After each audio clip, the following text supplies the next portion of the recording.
Jesus. I did not realize I had it that loud.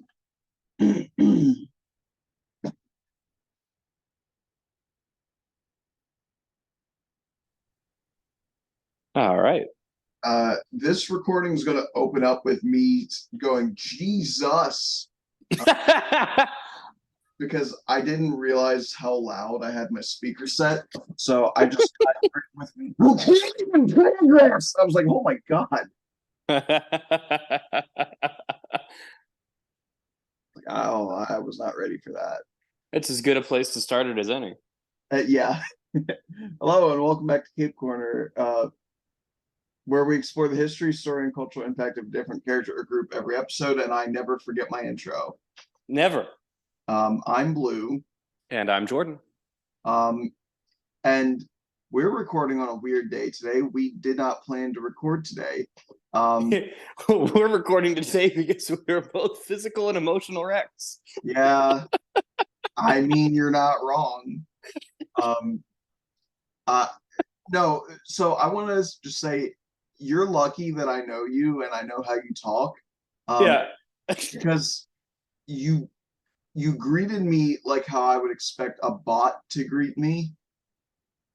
Oh, you know, You're on like, the PS5. hello, friend, want to talk? And literally my first reaction was, okay, I got blocked. Oh, wait, that's Jordan. Okay.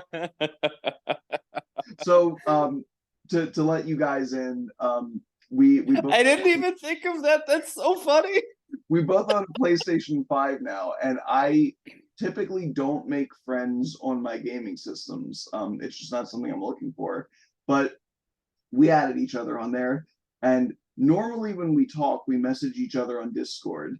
But I guess he saw I was online and decided to message me on the PlayStation, and yeah, because I was like, I know that we can have like a little like a voice call while we're playing video games. And look, whenever I say the reason I like doing this podcast is because we just have conversations we would normally have. That's exactly what I was gonna like open this podcast with. We literally started talking about characters and shit, and I was like, do you just want to do an episode? Yeah, because we were talking about video games, and then we were kind of talking about Star Wars, and then we kind of like the way that our conversation was going felt like a standard podcast episode. So then it was like, yeah, okay, we might as well just record this. Yeah, well, because like I was playing Doom, and I was like, did you listen to the Doom Slayer episode? And you were like, I don't listen to all the episodes you have with Jay, and I called you a big fan. Yes. And I was like, fair enough. And then I started describing the lore of the Doom Slayer the way I did on the fucking Doom Slayer episode. Because that's what I mean. I'm like, these are legitimately just the kinds of things that I talk about. You guys don't understand how autistic I am. I'm like, I think this character is cool. Time to like read the encyclopedia of their fucking backstory, and I commit this here comes a college quality lecture.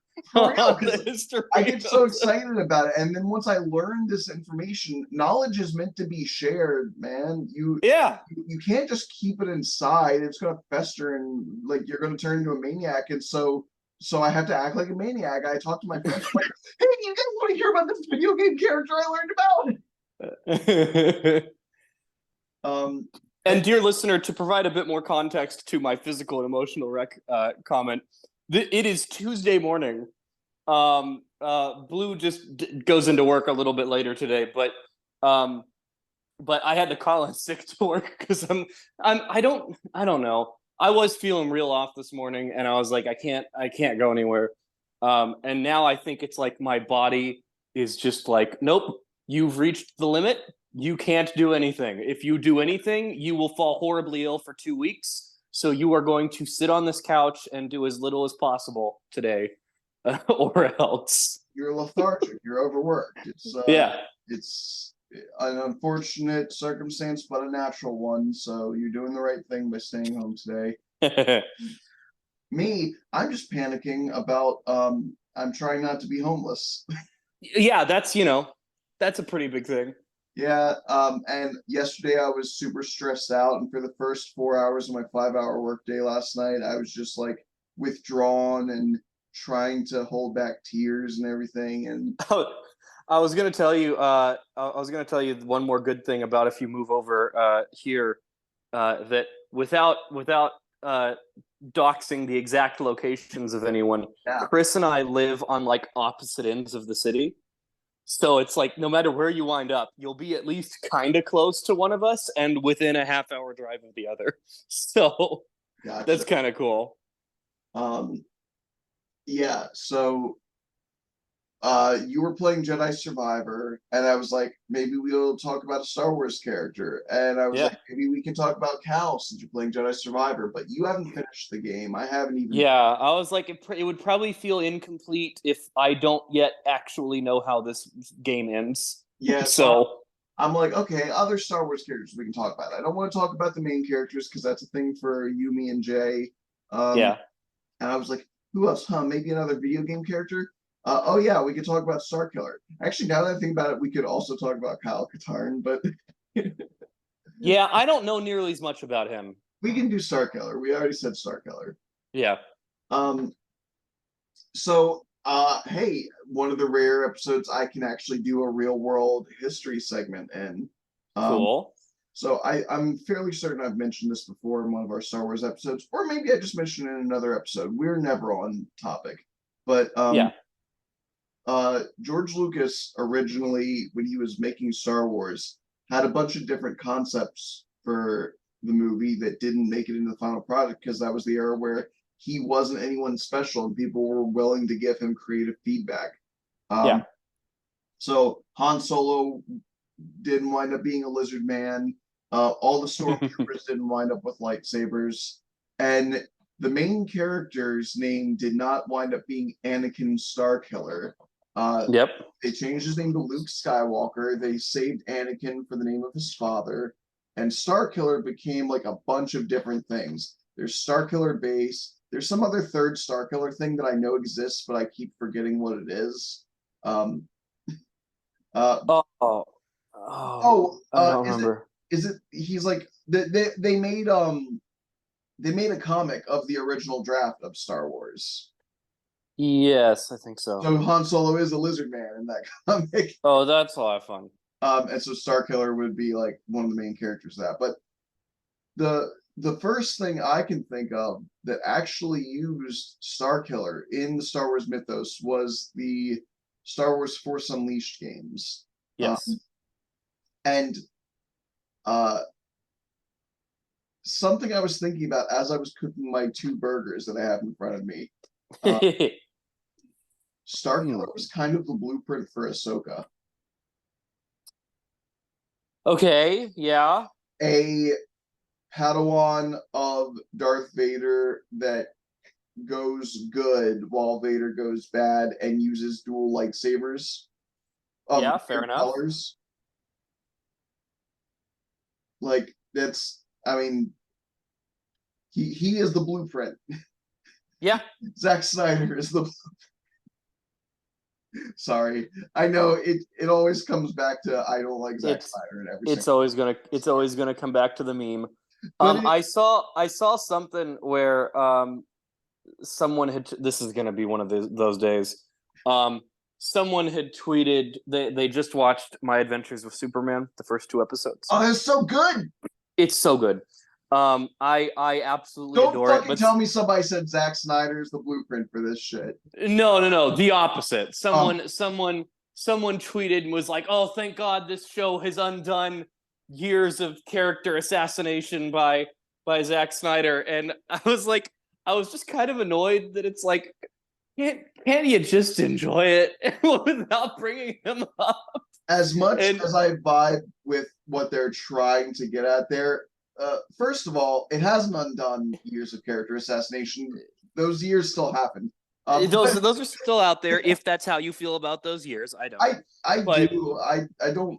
Again, this is what I feel Superman should be. Like, I mean, they definitely made him. yeah, and it's all fair. Everyone's got everyone's got their idea of Superman. Everyone's going to disagree with some things about some versions of Superman, They and that's definitely made always. him a lot more of a like Bishojo himbo than I people really realize. this Superman is so cute. So cute. I love this guy. Apparently, one of the creators of the show tweeted out that one of their like manifesto rules when making the show is make Superman as hot and cute as possible Okay, yeah, at all times. And I'm like, they yeah, did it. um, I would go gay for him. Yeah. Anyway, I just amused myself with my response to that person as I was like, great, now you never have to mention Zack Snyder ever again. Yeah, because It's as like much this. as I am firmly in the camp of like, yeah, that shit sucked, I'm also like, we don't need to keep bringing it up. I did just now as like a joke. I did it Yeah, like as you're a bit. referencing a meme. Yeah, Um but I wasn't going out of but my like way. constantly being like, oh, this is good. Unlike that Snyder fucker. It's like, no, come on. Yeah, see, because It's been years. here's the thing. I don't like those movies, so I don't want to constantly think about them because of the fact that I don't like them. So what I'm not going to do is constantly talk about them. That Yeah. that that's how not liking something works. It's almost like you guys like to dislike it. You know what I mean?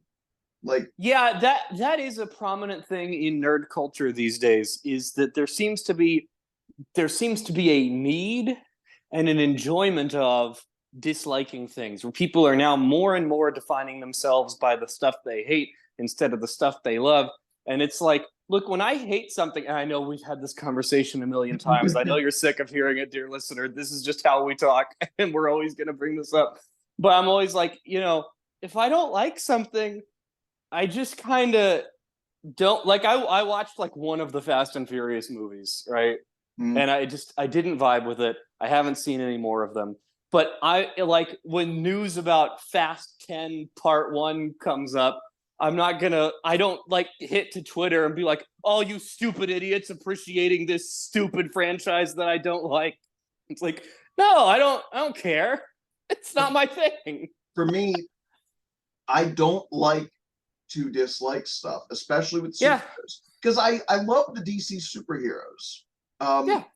I like the Marvel ones more, but it's not like I hate either one of them. It's just I have a better connection, especially in modern years, with the Marvel ones. But you know, I've grown an appreciation for Superman. I love Batman and the whole Bat family. Like the Flash is one of my favorite heroes, despite Mhm. terrible properties in recent years. I'm not getting into it right now, but It's like, don't do it. Don't make me um, dig out my Flash TV rant again. yeah. Well, it's funny because I started listening to your Flash movie episode of Phantom Optimus, and I was like, Yeah, maybe I'll sit this one out because like the positivity is actually a little grating to this one. it's fair enough. But no, so with me, it's like I want them to be good. That's why I complain, is because I'm like, I think this was done badly. I think that this should have been this way instead. I think this could have been Mm. better if this was happening, because I want those complaints to be heard. I want the people who make them to go, okay, that's the input that the viewers give.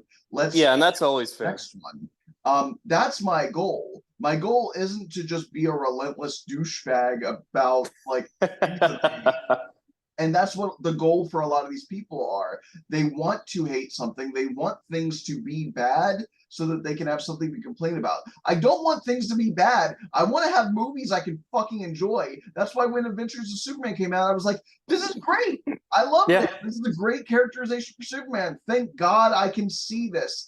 My goal wasn't to be like, yeah, weren't the Zack Snyder movies with Superman fucking awful? I mean, I did kind of say that, but I was saying that to be like, I felt like I've been in a drought and now it's raining. Uh, Yeah, true. I feel like I've gotten the characterization for Superman that I wanted. He's just a really nice guy. He's a little bit naive from time to time and, can be a little bit gullible, but he's trying to do the right thing and he's trying to find himself. And that's great. I don't think Superman should never have darker, sadder moments, but I don't think they should be the defining aspect of his character. I don't think that should be the sole focus of what he is, especially if you're just going to fucking twist our neck the other way and snap our fucking neck like Razad in the next movie and be like, actually, everybody loves him and he's a great guy and he's super happy and look at him smiling and cracking jokes. Well, that's potentially my greatest. With it. Well, yeah. Well, not necessarily the jokes. Right? Are you referencing Justice League there? I'm not sure. I'm What we're. referencing the sudden 180 of character portrayal, not even necessarily Yeah. the way that his character acts, but the way that the movie treats his character. Yes, that is my biggest problem with that 3-movie arc, is that He's suddenly not a concept. everyone hates him, and then he dies, and then suddenly everyone loves him. I feel like you needed a couple scenes of people specifically reacting to that sacrifice and being like, I guess I was realizing wrong. they were wrong about him. Guess I was wrong. You need some guess I was wrong before you can just have everyone is mourning the loss of Superman. And it's not even that they were suddenly like, actually, and they give Batman a guess I was wrong, but whatever. It's not even that everyone was like, actually, it turns out I love the guy. It's even that they were trying to retroactively, they were trying to retcon it. Literally, the opening shot of the Justice League movie is from when he was alive, and he's brighter colored, and people are interviewing him excitedly, and he seems to be trying to act like he's a stand-up guy and everything. And it's like, that is literally not what you told us was the case in the previous movies. Yeah, I just disown Justice League. That's not even. I don't even like using that term because to me, again, it doesn't matter which version of it is. The skeleton and the insides of the movie are the same, and you're just sort of palette swapping the outside a little bit. Yeah, kind of. When they dig up the movie's bones in 200 years, they're going to see that it's shit no matter what. I'm sorry that I'm using a transphobic. Oh man, that's genuinely a really funny reference. Like, that's pretty good. With I do feel like Justice League and Zack Snyder's version are fundamentally different experiences. In my opinion, and Justice League does it. Star Wars. What are we doing? Does it so much work? I don't know, man. This is just how we are. We both have ADHD, and now we're both exhausted and worn out. We should pivot back now. We should stop talking about this. Okay, so my favorite thing about Starkiller is that 2 of my all-time favorite characters are apprentices of Anakin, and that's a fun track record for that guy to hold. Not necessarily my 2 favorite, but 2 of my favorites. They're up there. Sorry, this burger is fucking hitting right now. What you got on it? What are the toppings? The listener needs to know. You don't need to know what. Because I know somebody's gonna fucking flame broil my ass in the comments.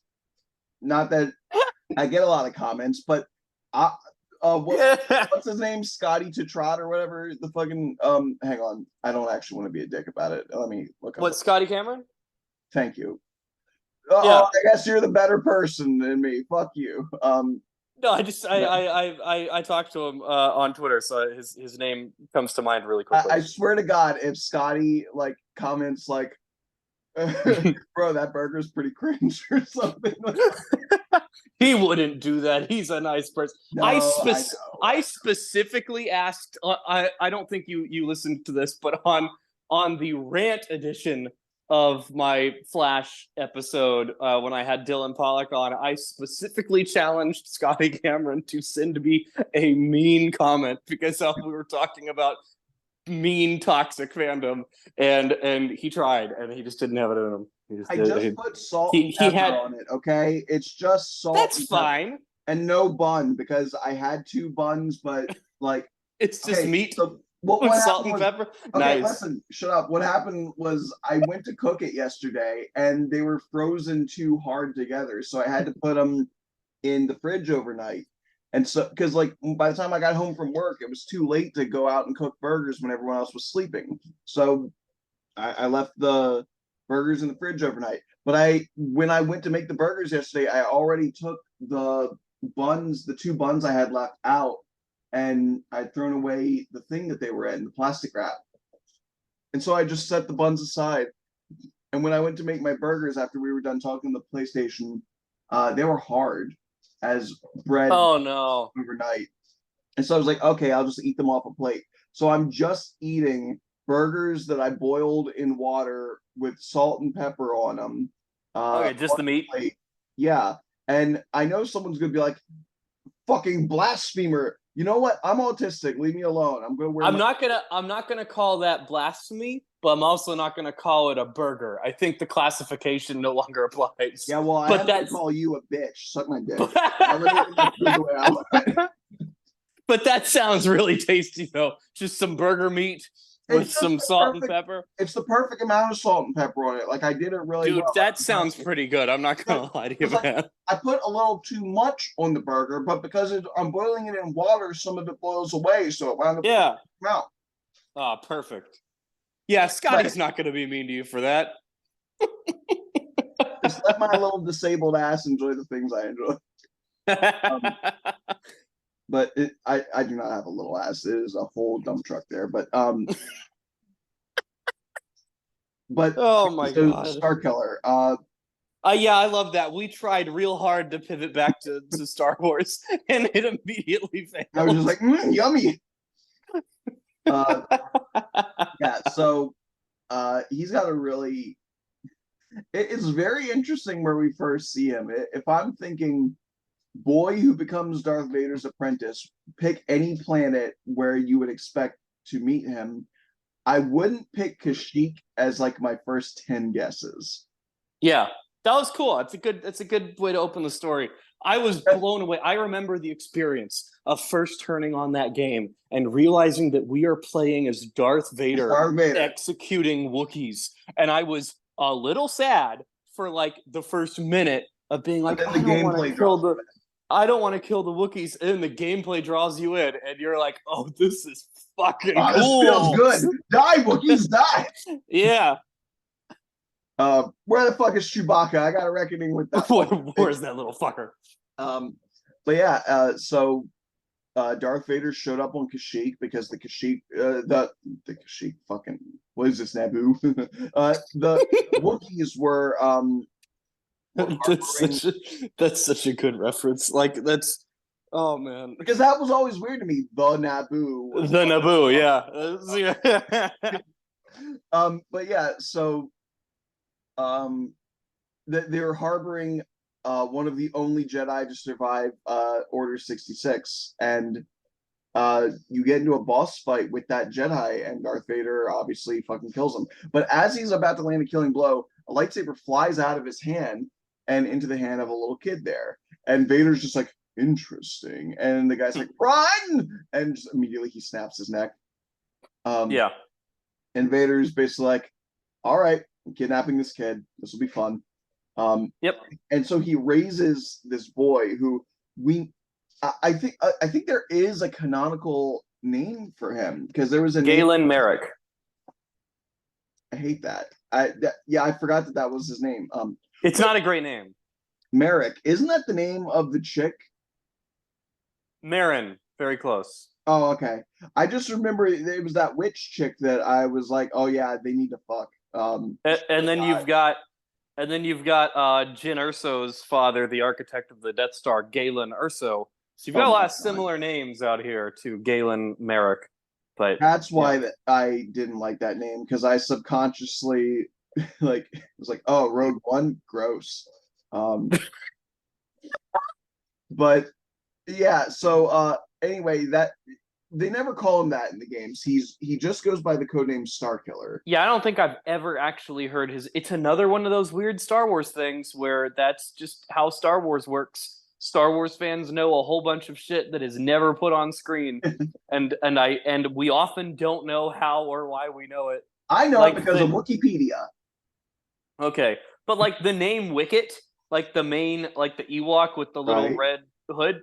I don't know why I know his name. It's not said. But I know his name. Can tell you right now, it is said in Caravan of Courage, which is a movie that I saw that I think is technically the first Star Wars thing I ever saw. Oh, is it like an animated Ewok show or No, Ewok it's movie? live action. There's a live action Ewok movie? Yeah. It's the main character's Wow. a little human girl and she befriends Wicket and they do some shit. I can't remember. But yeah, it's called Caravan of Courage. In fact, okay, we mentioned several times on this podcast the day the Weekly Planet. Yeah.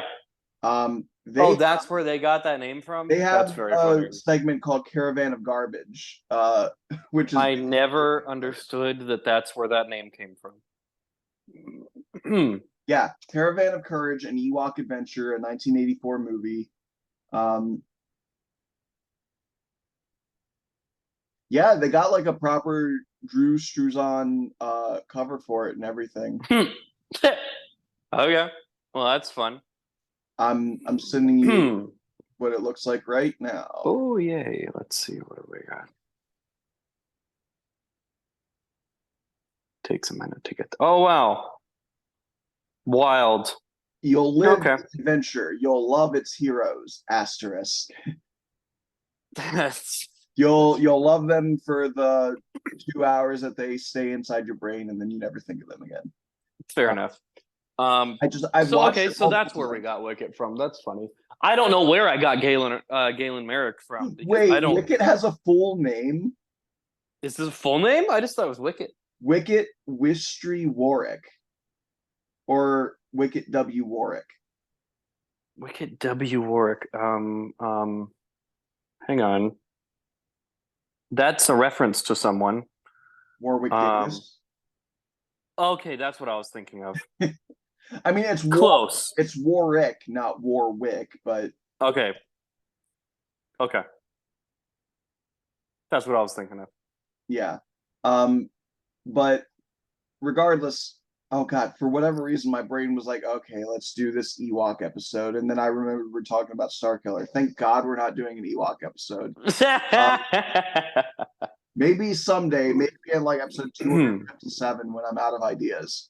Which one are we on now? God damn it! Why do you put me on the spot like this, man? I just want to know how far away the Ewok This is episode episode is. 93. Okay, we got some time. Um, Oh, dude, we're closing in on our like 4 hour 100 episode yes, special. trust me, it's one of the things that's kept me going in my dark times. I'm like, I at least need to stay alive long enough to record episode 100. Yeah. Um, I should probably put like a depression tag in this one, or like warning, like some depression topics. Please don't take it too seriously in this episode. But um, you know, regardless, what the fuck were? Oh yeah, so he kidnaps this kid and he trains him, and he's like, all right, here's the deal. I'm a Sith. I know how this shit works. I fought some Sith in my day. Um, at the end of the day, either I'm going to kill my master or my master's going to kill me. So Yeah. that's how Sith work. So I have a plan in my back pocket. I'm going to have my own Padawan because nothing bad could come from that, despite the fact that I just said how Sith Padawan and apprentice or master apprentice relationships work. Yep. So you're going to help me kill the Emperor. And so weirdly, you are a Sith that, because you have to stay a secret from the Emperor, there can be no witnesses, meaning you also slaughter all the stormtroopers in every area you go to. And that gives you a good excuse to be able to slice down hordes of nameless henchmen and not feel bad. Also, so this is Legends. This is not canon to the main story of the movies anymore because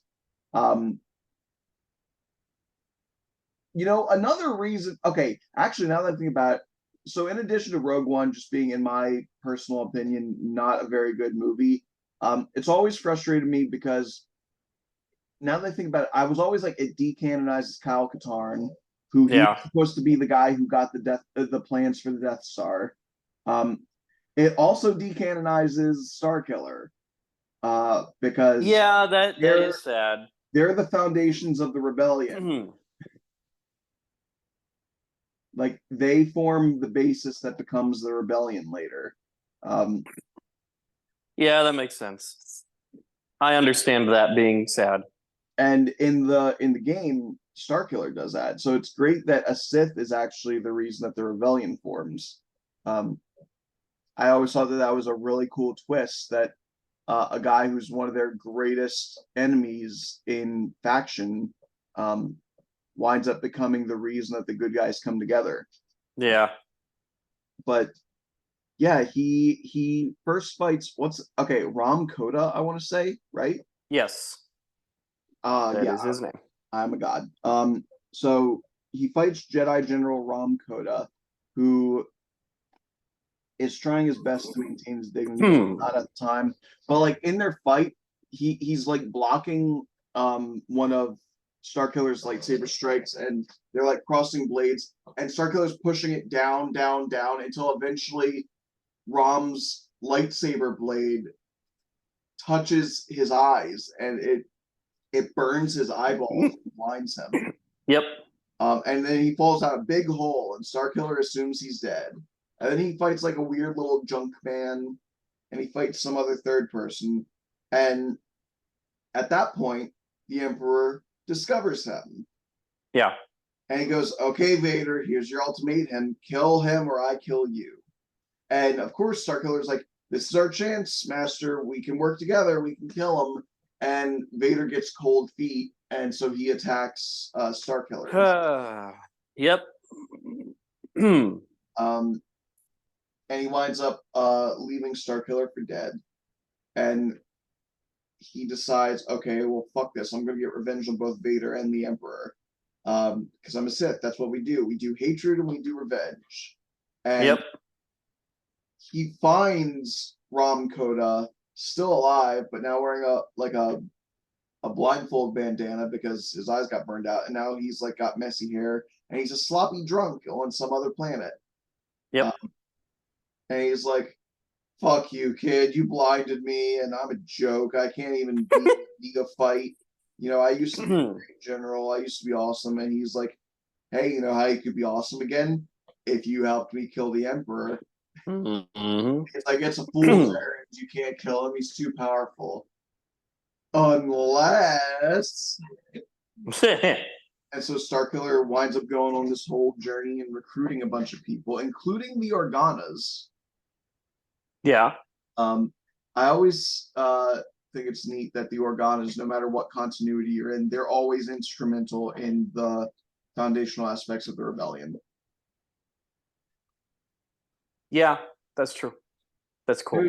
There's actually, sorry, in Star Wars The Old Republic, you actually go to, is it Alderaan or is it, no, you don't go to Alderaan, or do you?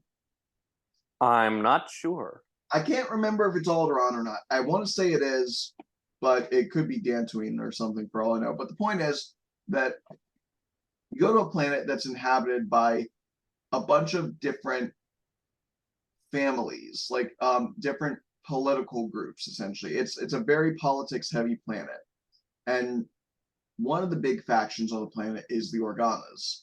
And Okay. the Old Republic takes place like 10,000 years prior to the movies. So depending on which character class you're playing as, because there's 8 different character classes, you might kill some political leaders, empower some other ones, but whatever the case is, the story always ends up that the Organas, which were like a pretty noble family, but they didn't have a lot of power at the time, wind up getting a stronger foothold of power on the planet. And so it actually sets up their lineage for later in the story. That's cool. Apparently the Organas have been going for like 10,000 years or something. The inbreeding must be fucking crazy. But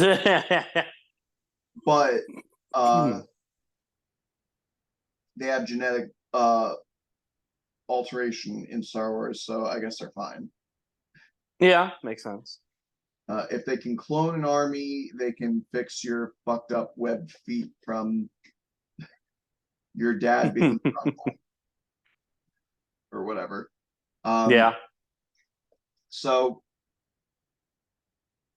ultimately, at the end of Force Unleashed 1, Starkiller has amassed a big army.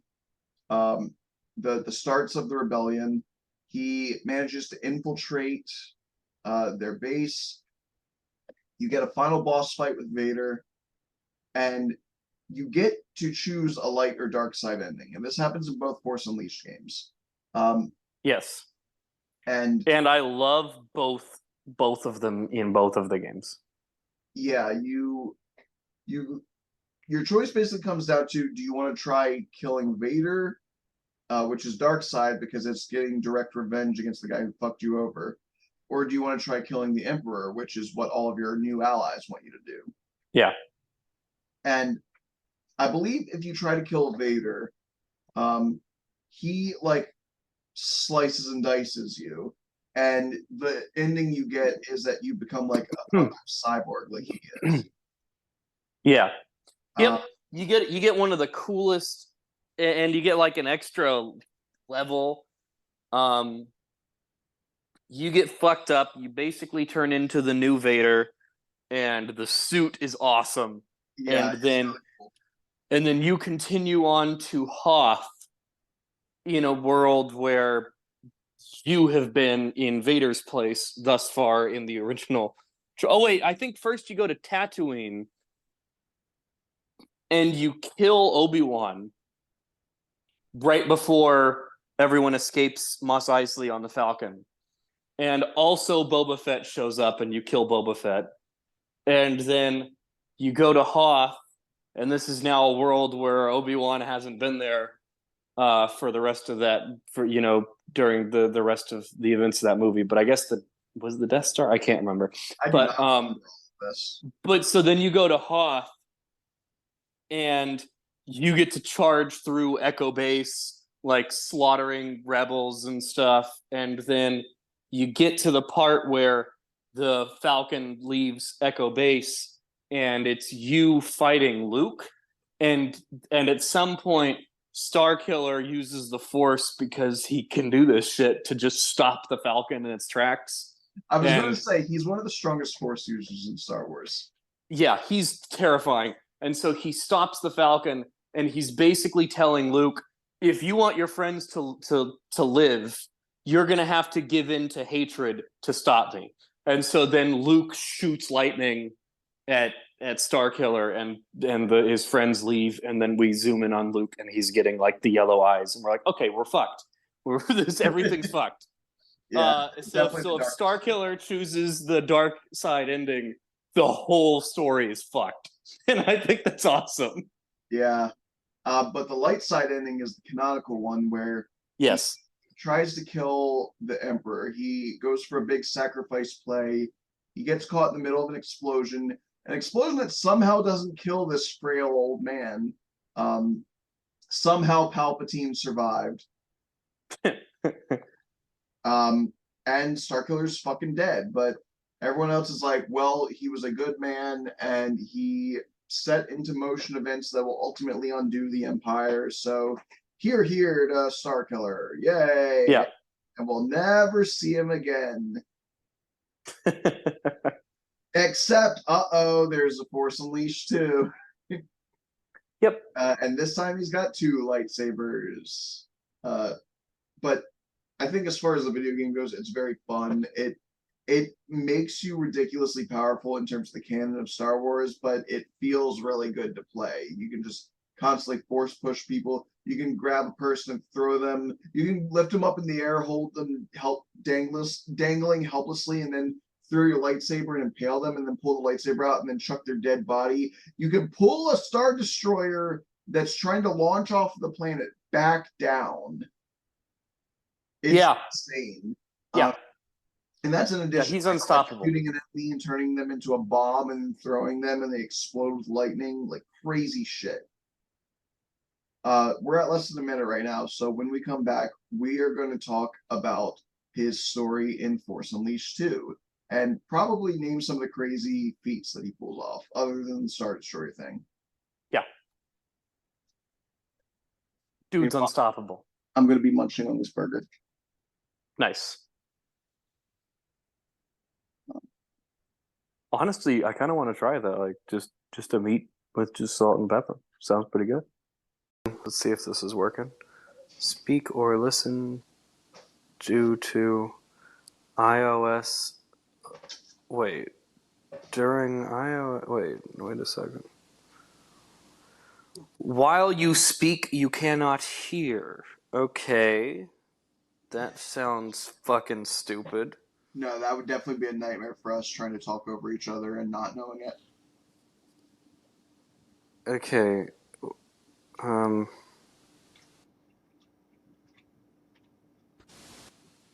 Oh no, can you hear me now? Are you hearing me right now? Yes. Okay. Say some stuff, and I'm gonna talk over you and see if I can still hear you. Okay. No. Yeah, it's still working. Okay. Okay. Hope you all appreciate my dulcet tones. I really. We should jump back in on that. It Yeah. should cut from me saying, "I really want to try that burger," and then we just hear.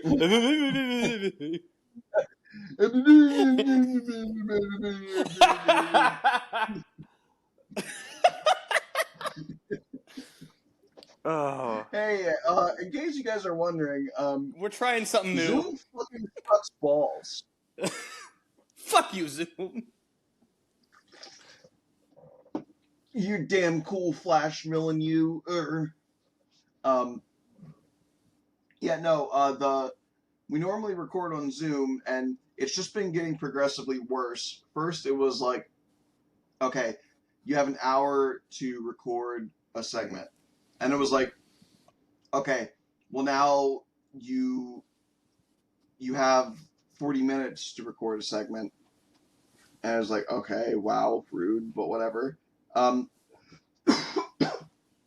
then there was some other shit that happened at one point where about like starting and oh yeah, it got to the point where it was like you can't end your meeting a couple minutes early at a natural stopping point, right? And then start a new segment because then it's going to start you with the couple of minutes you still had from your last meeting,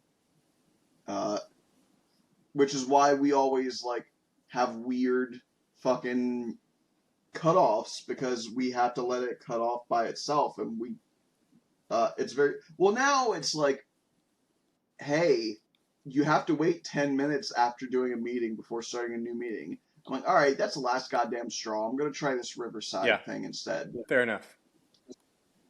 So it's apparently uploading the recording to my studio as we record it. That's kind of cool.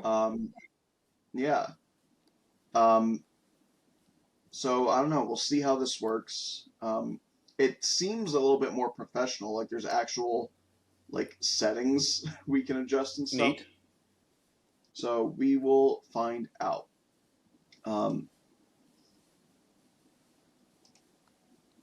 Excuse me. Okay, sorry, I had to wait for that to come out.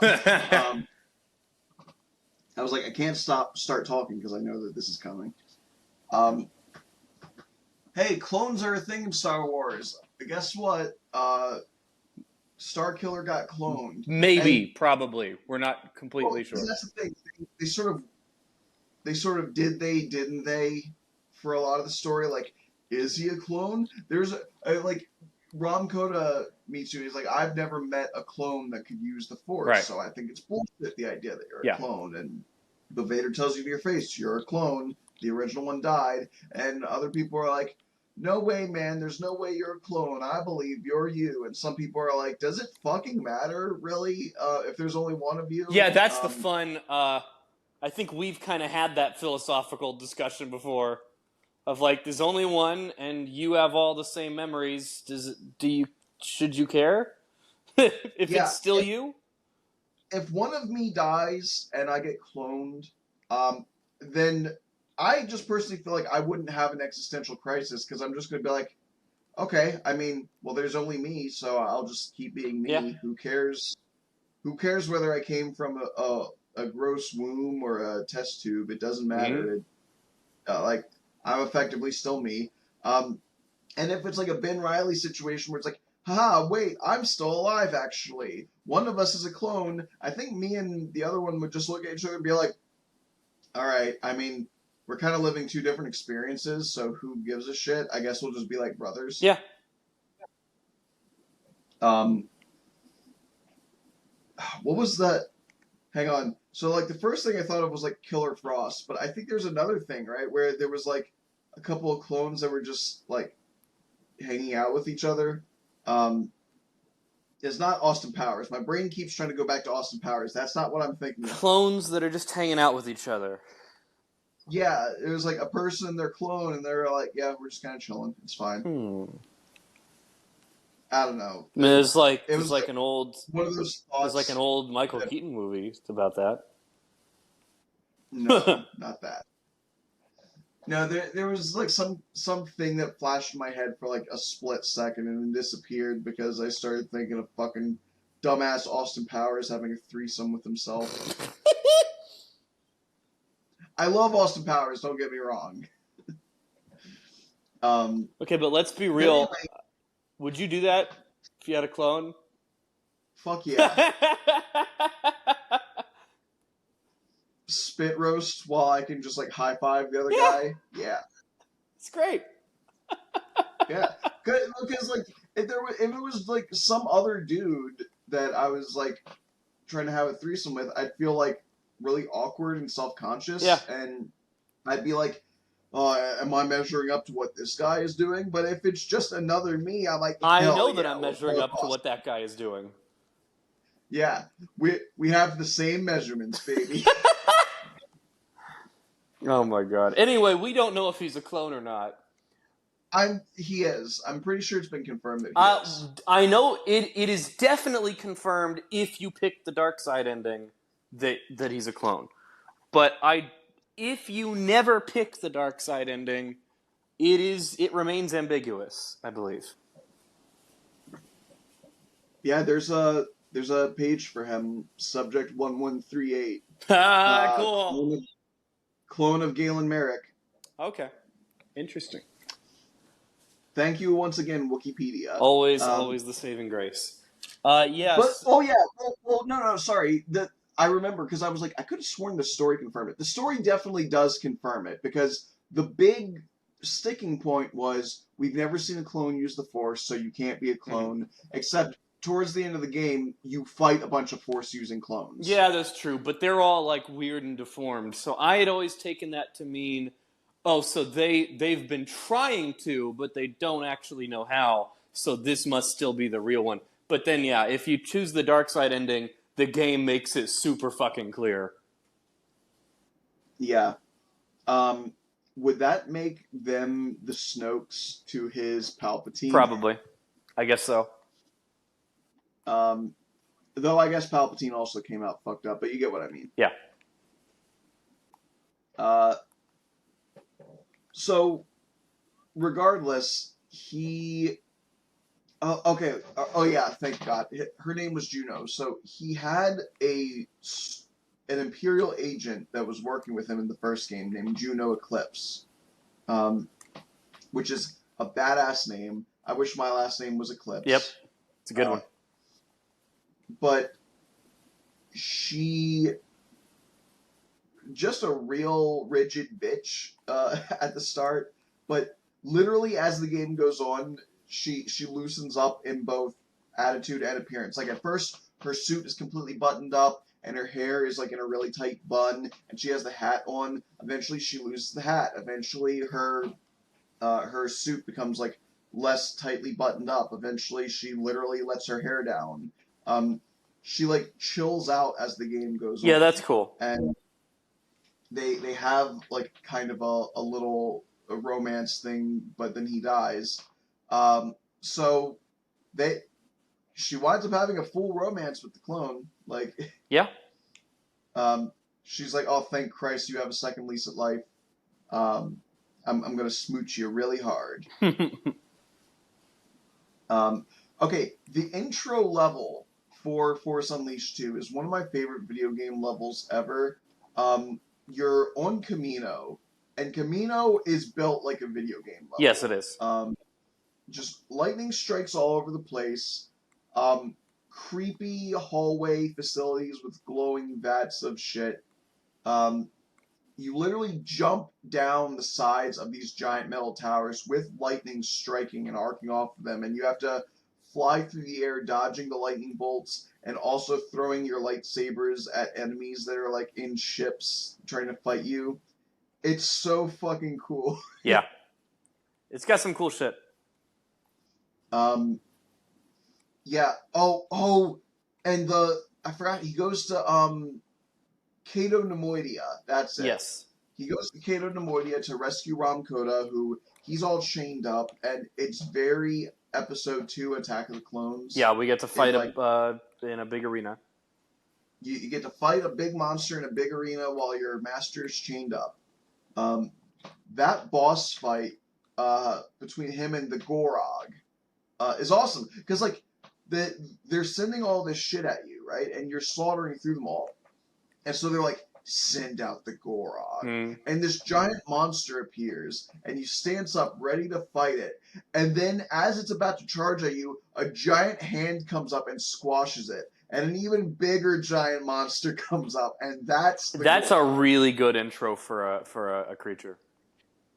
Yeah. I thought that the Gorog was going to be the first one, and it threw me for a loop. And that's great. That is such a great subversion of expectation. But the fight with the Gorog is one of the coolest like video game bosses I've ever done, because you fight it as like a normal thing. Actually, okay, there is another boss fight that functions very similarly to the Gorog, and it ends in a very similar way. And I bet you $5 you will never fucking guess what it is. It's also from the same era of video games, the PlayStation 3. Another video game boss fight from the PS3 era. Where you fight a giant thing, you're flying through the air fighting it, and it ends with like you essentially coming down on it when it hits the ground, and it just fucking explodes and dies. Can't place one. What is it? Wolverine fighting the Sentinel. Oh, nice. That is such a great fucking boss fight. Look, if I understand there's like a thing where people hate X-Men Origins Wolverine, you don't understand. That game is one of the greatest video games. And it's why I'm so excited for the new Wolverine game. Yeah. But yeah, playing the fight against the Gorog definitely reminded me of that fight against the Sentinel. It is so fun, because it's got a metal plate on its head. So there's a thing, in a lot of boss fights, there's a thing where it's like you have to do 3 of a thing to unlock a thing. And well, you have to cut 3 different like latches on this metal plate, and once you cut all 3, you can pull it off, and it exposes its brain, and you just dig your fucking lightsabers into its brain and scramble it around. Yeah. It's nuts. It's so fucking wild. And again, because like you're technically a good guy, but you were trained to be a Sith, so you can just do some horribly gruesome shit, and there's no like, should a Jedi really be doing that? No, fuck that. This ain't no pussy Jedi shit.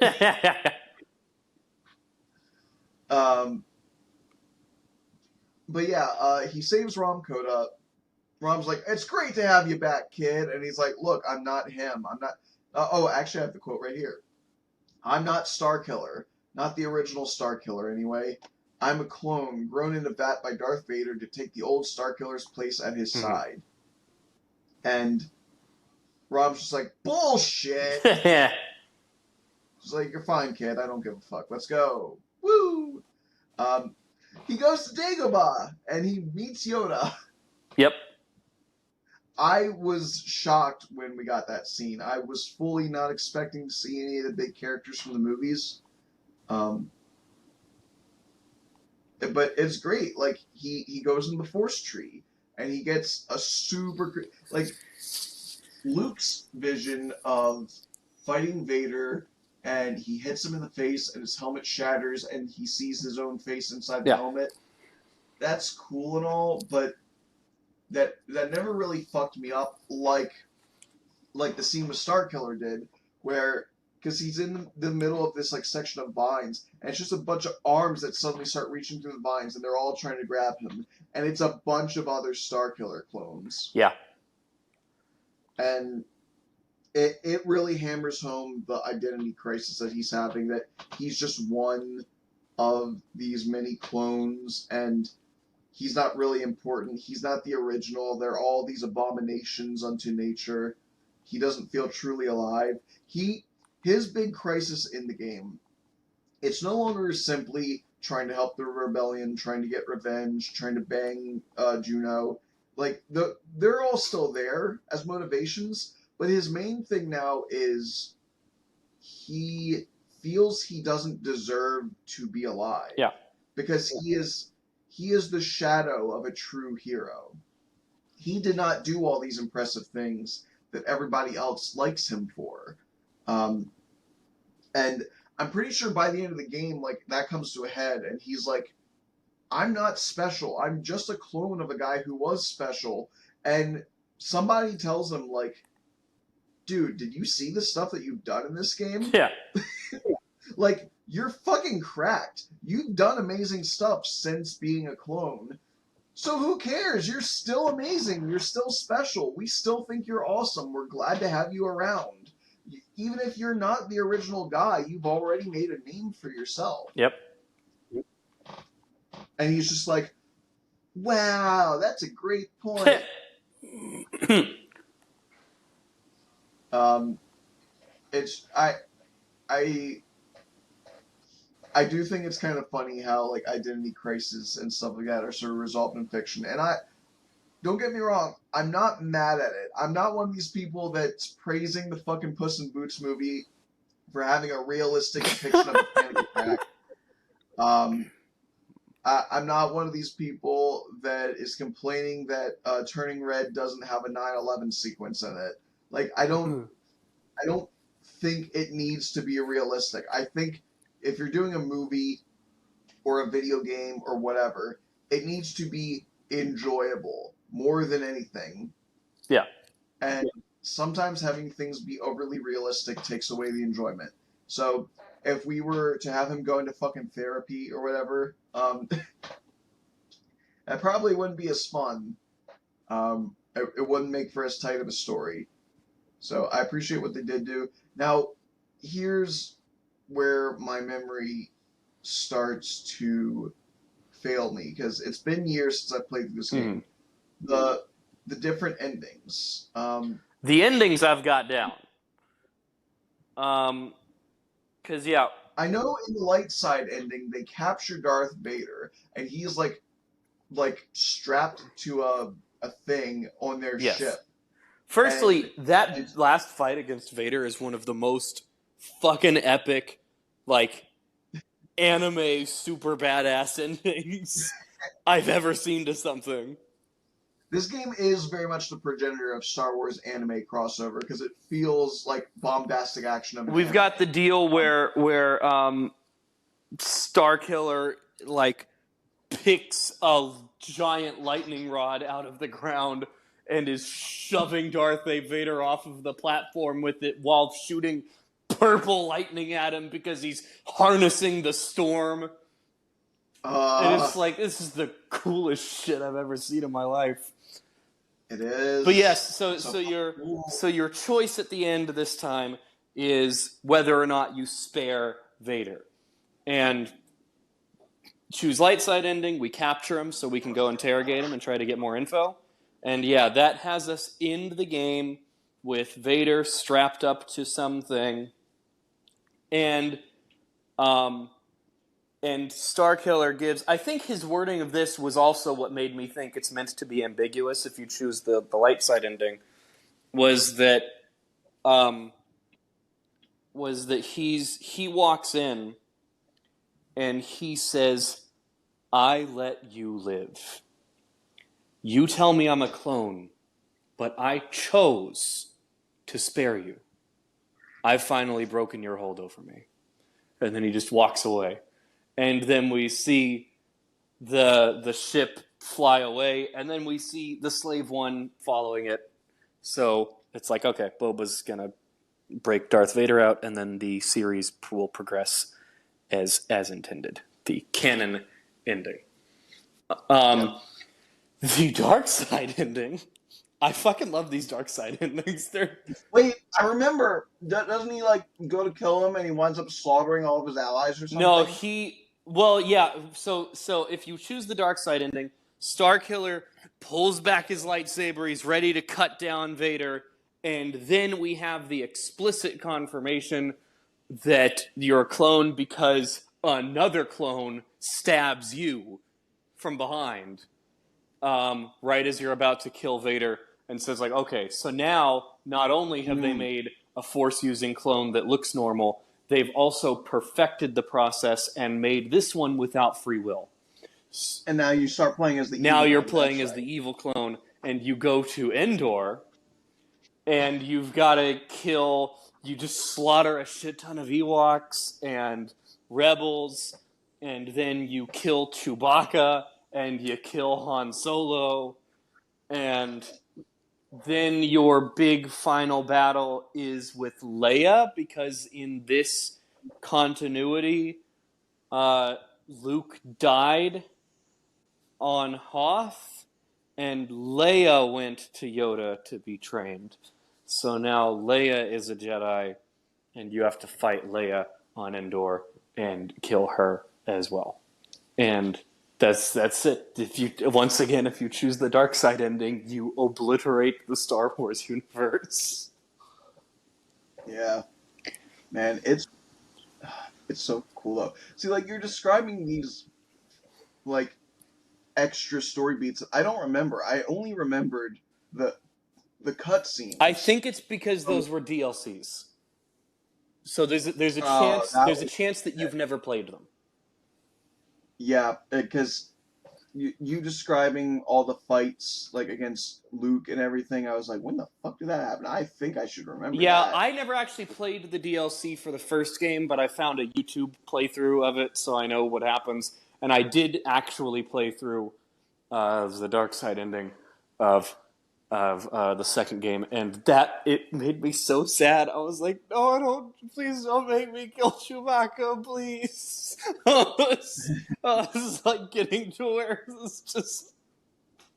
It's that meme of Keanu Reeves drinking wine and crying and yelling, "I'm sorry." Yeah.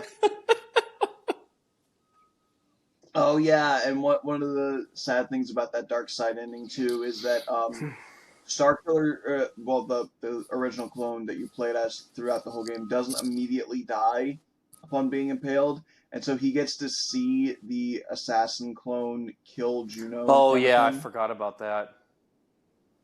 Yep. Dark, really It's a dark. fucking dark ending, man, if you choose the dark side ending of that game. And I think that's cool that they let you choose, because it's a dark game. They're both pretty dark games, and so the giving you the option to continue it in a much darker way is kind of cool. Yeah. Um.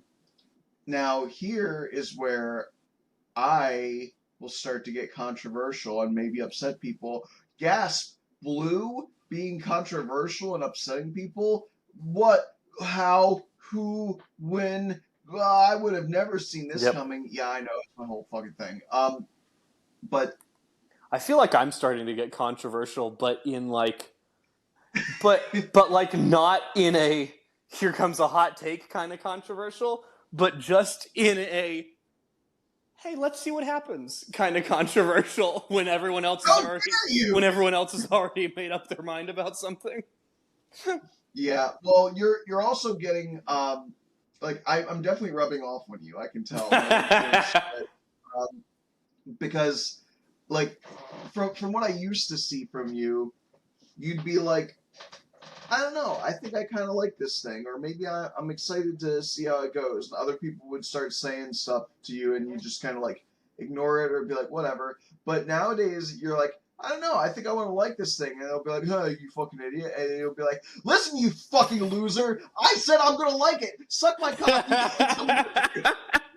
And I'm just like, yeah, there's one. Yeah, because it's like in particular with like Superman Legacy now, it's there's a lot of people are like, it's gonna be the best Superman ever because James Gunn said that it's gonna be happy thing and bright thing, and everyone and other people being like, this is the worst thing ever because he's gonna put the trunks on Superman or some shit. Oh my and God. I'm just like, how about you? Like, I don't know, we could watch the movie first. I don't know. It's like I don't We know. knew literally nothing about it to give us an idea. One way Got or a another. novel idea here. You could watch the movie and see what happens. James Gunn has done enough. He's done enough enjoyable stuff that I'm optimistic about it.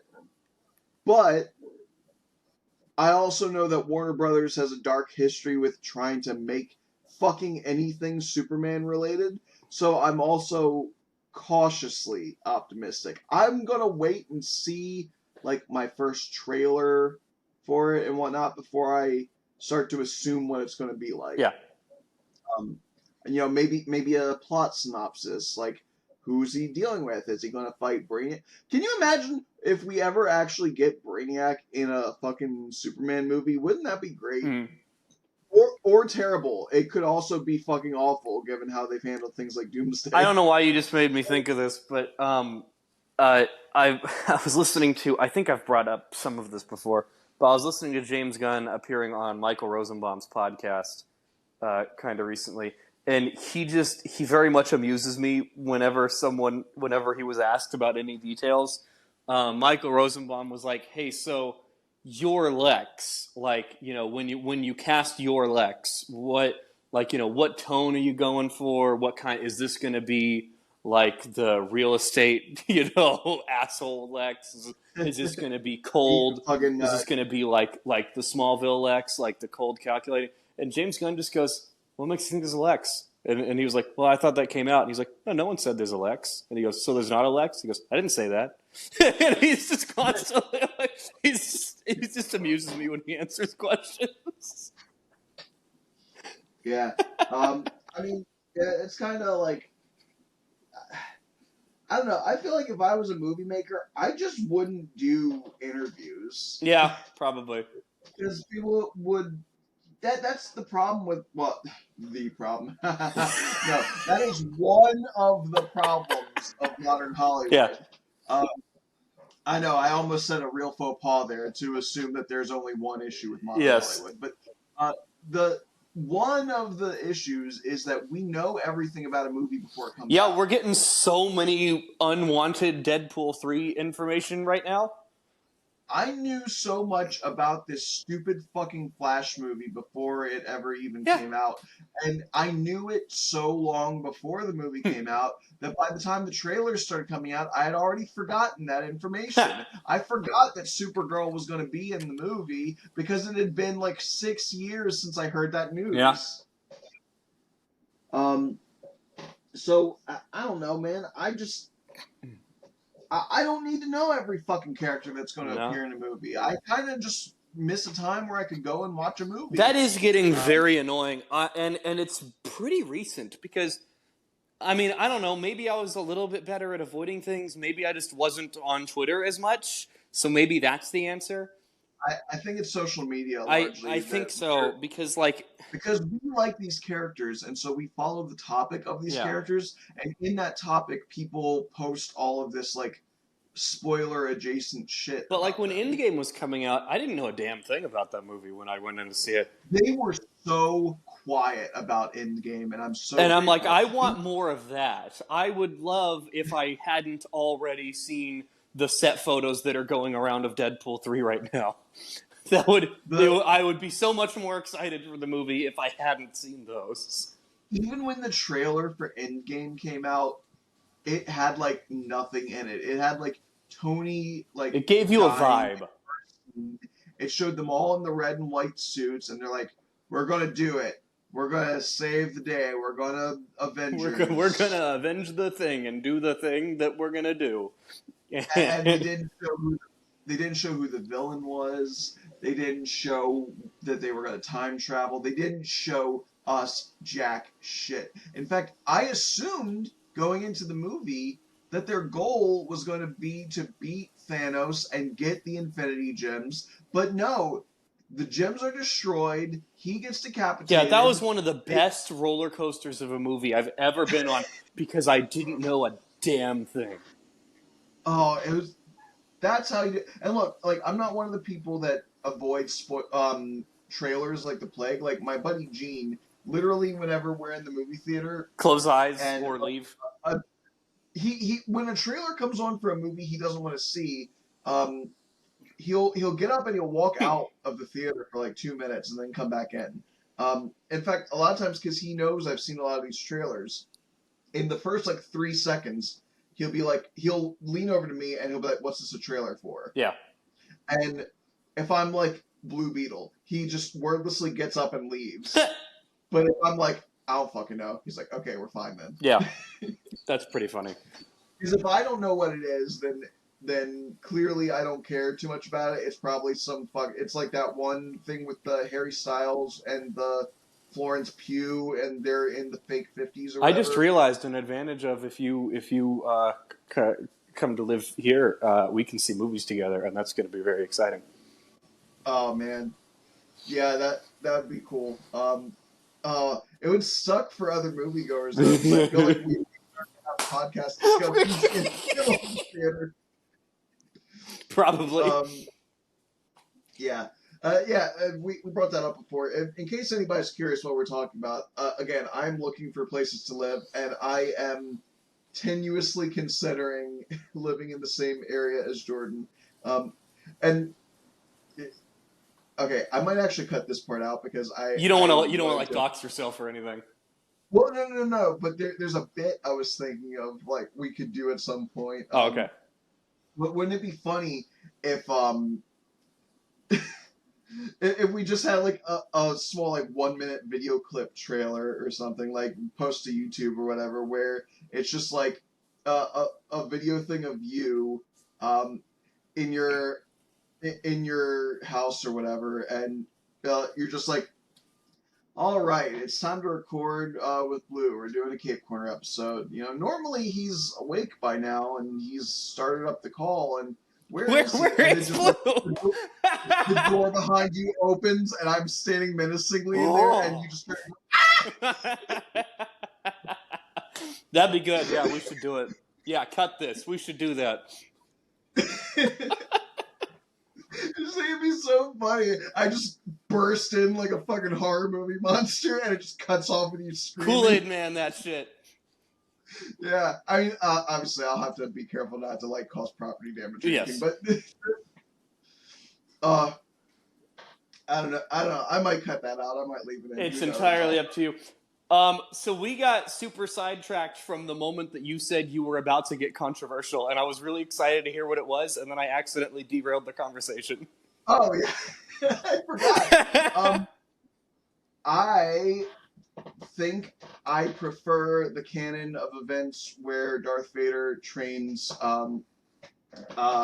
Starkiller to what we actually get. To the current canon of the Star Wars universe. I like Starkiller as his apprentice more than Ahsoka. Okay. I like, although both existed at the same time in canon. Like when Starkiller was canon, Ahsoka had already been introduced. No. Yeah, I think, unless I'm getting the years wrong. I'm fairly certain that the Clone Wars movie was in August of 2008. 2008. And yeah. I think Force Unleashed was a 2009 game. Looking up September 2008. Oh shit, that close?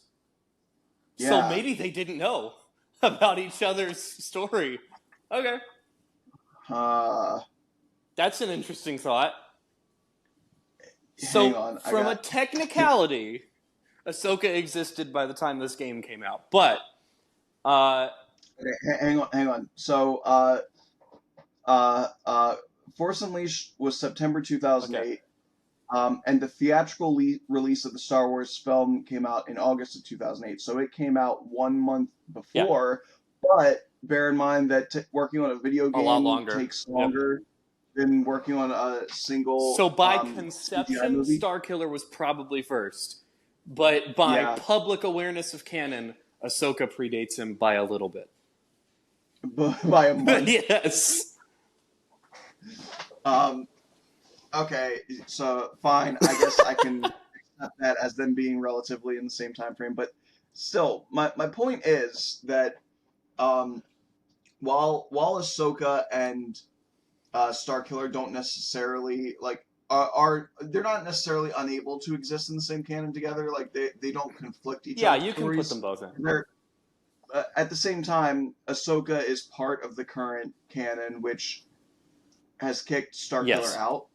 Um, so like if you wanted to like make a new thing where it was like, yeah, he trained Ahsoka first and then Starkiller when he was Darth Vader, I'm not against that. But yeah, I would rather the story of the Force Unleashed than like the story of Rogue One.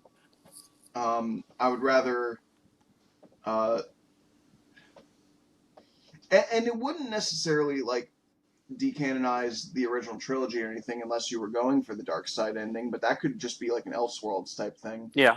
Um, uh, yeah, if the light side ending is the canon one for both games, then it could easily end with like Starkiller fighting Boba Fett, Darth Vader getting freed, and I don't know, maybe some big climactic thing where Starkiller and Juno die and it's all sad and whatnot. Yeah.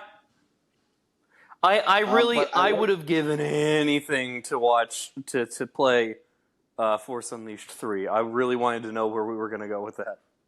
oh my god, especially because in the time frame that Force Unleashed 2 came out, Force Unleashed 3 probably would have been on the PS4, Okay. Yeah. and you just have the higher technological capabilities there to make something really fucking crazy. Um, it would have been cool. I'm happy with the two games we got, but talking about some of the shit that Starkiller could do, I already named a bunch of the different kinds of crazy moves he can do. Can you guess what my favorite move is in this game? And it relates to what I believe is an optimal move if it's possible to be done in pretty much all of fiction. Is it the Force incinerate people? That's pretty sick, but no. Because that one's fucked up, and it's awesome. As a hint, I think omnidirectional attacks are top tier, no matter what form they take. Okay, that's the only one. That's the only omnidirectional attack that I can think of that he has is the Force incinerating everyone in a circle. When you say incinerate, do you mean literally setting them on fire? No, it's like it's his like repulse pulse thing that like does a Yes, big. that's it. Yeah. Force Okay. repulse. Yeah. So early on in the game, that just throws everyone backward. But if you get like high enough up, everyone within like 5 feet of him like gets turned to ash. Like he like Yeah, vaporizes them. yeah. So the force repulse, he charges the force inside of his body, curls up into a ball, and he just goes wah, and it goes out in a bubble outside of it, and it makes an explosion that, yeah, just the tonnage of the force behind it. Yeah. Um, yeah, if you're too close to that, you get ripped to Yeah. It's shreds. awesome. Um, And the reason I used the word incinerate is because in maybe this isn't in the game, I can't remember, but in the cinematic trailer, which I highly recommend looking up if you haven't watched it recently, because it's one of the coolest pieces of Star Wars ever. Um, he does it, and it looks like they're doing like fire effects on like the bits of stormtrooper that are being blasted away. So it looks Jesus. like he's Oh like yeah, you can singed actually and incinerated parts of them. yeah. Uh so uh yeah, omnidirectional attacks specifically an explosive wave, is what it's called in like a lot of Dragon Ball games, explosive wave or super explosive Okay. wave. Um, I think that those are always the best kind of move because they are both offense and defense, and if you can spread it out far enough, they can't be dodged. Because like if you're shooting a beam at someone, like okay, we're going to talk in Dragon Ball Z terms real quick. If you fire like a Kamehameha or something at somebody, Yeah. they can sidestep it, and oops, you wasted all that energy and it did no damage. But if you do a big ass explosive wave, they either have to fly really fast in the opposite direction of where you are. So they're burning a bunch of energy to fly away, and you're getting a lot of distance, so you have plenty of time to recover from your attack and whatnot. Or they just have to try and tank it and hope that they can withstand the power. But yeah, like Android Barrier or Booze, Now I'm Mad, and obviously like Vegeta's Final Explosion, like all these kinds of moves where it's just a wave of force coming out of you in all Yeah. directions. Um, it's fucking great because, like I said, somebody fires a beam at you or something, um, that can both defend and counterattack. In fact, one of the most famous fights in Dragon Ball Z history is Piccolo versus Android 17. And Piccolo does an omnidirectional attack called Hellzone Grenade. I can't remember. You know nothing about Dragon Ball, Nothing. right? Yeah. Okay, so basically what he's doing is he's on the ground, 17 is up in the air. He starts shooting all of these blasts up into the air at him, and 17 is dodging them, right? Yeah. And he keeps firing. He keeps firing blast after blast after blast, and eventually 17 just stops moving, and all the blasts keep going past him, and he's like, are you even trying to hit me? And Piccolo's like, no. And 17 like goes wide-eyed and he starts looking around and he realizes all the blasts that missed him stopped in midair. And he's surrounded with all of these energy balls. Above him, below him, to his left, to his right, in front, behind. They're all around That's him. cool. And Piccolo raises both hands and he goes, Hellzone Grenade, and brings both of his hands inward. And they all like cascade it, like they all shoot inward at him. So that's an omnidirectional attack. And the reason 17 survives it is because he put up a barrier surrounding him in all directions. Okay. That's cool. And it's sort of like that sort of exemplifies why I think these kinds of attacks are the best, because um, if he did not use his own omnidirectional technique, he would have gotten fucked up. Yeah.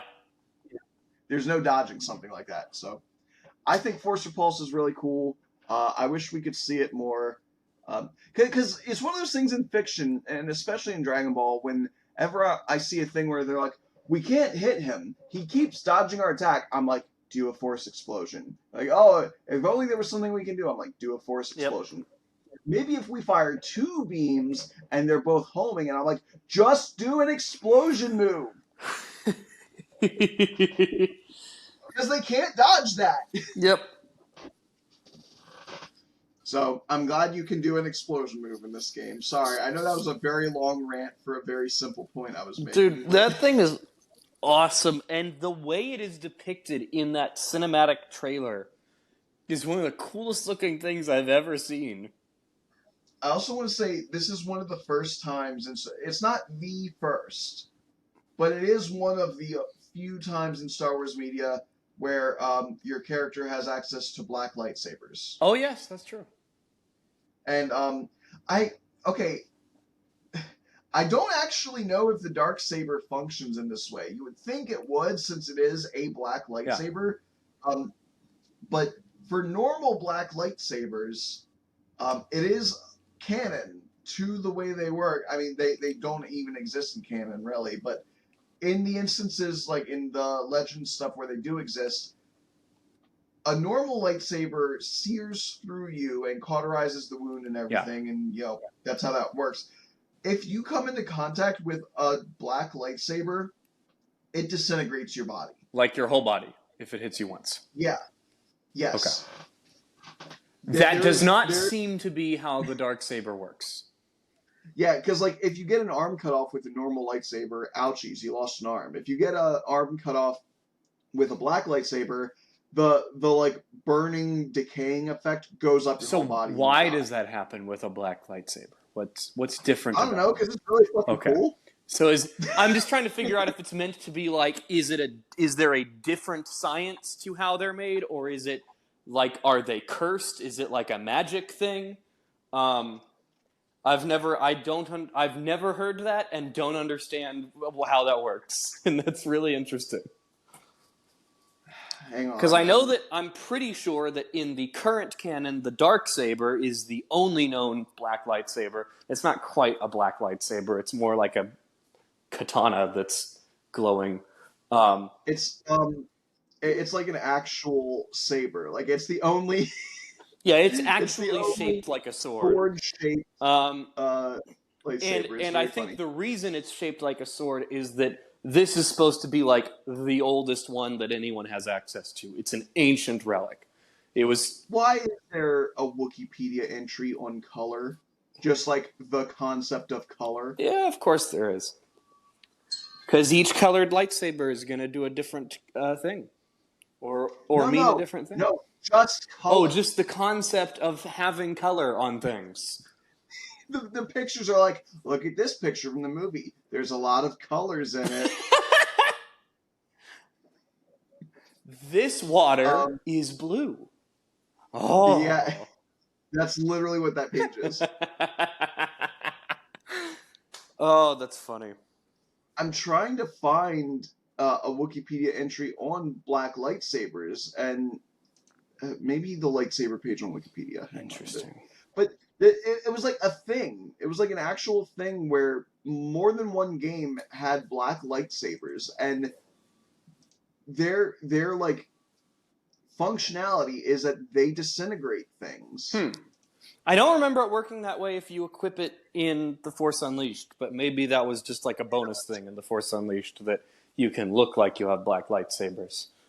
No, no, no. When you have black lightsabers equipped, if you hit an enemy with that lightsaber, like if you have a black one and a red one, the red one's still going to cut like normal. Um, but the black one, you'll see that it de-reses the character model of of the enemy you hit Okay, well with it. that's wild. Yeah.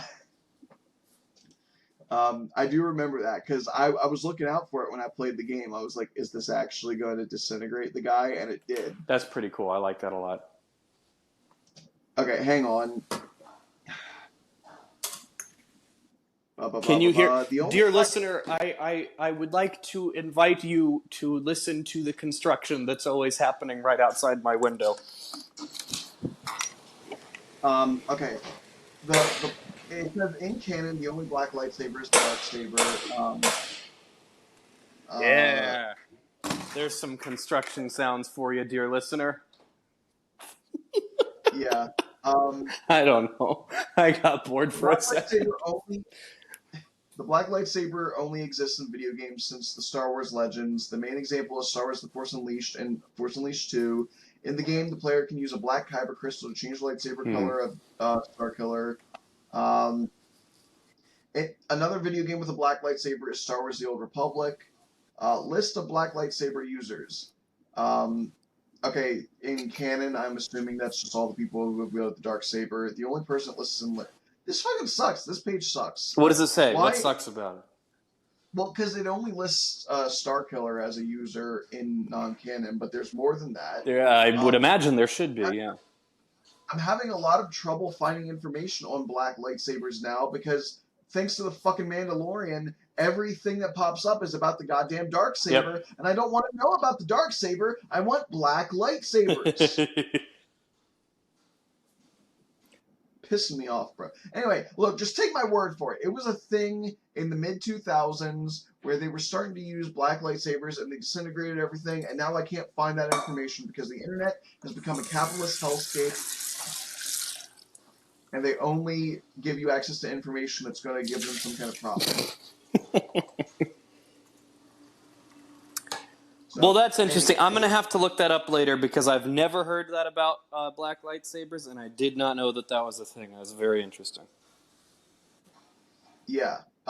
It was really cool, and from the black lightsaber concept, they then came up with the dark saber, Yeah. and now people only know about the dark Yeah. saber, and they're like, "Oh, that singular black lightsaber! Isn't it really cool how it's the only one to ever exist?" And I'm just here like shaking like a chihuahua, like Yeah.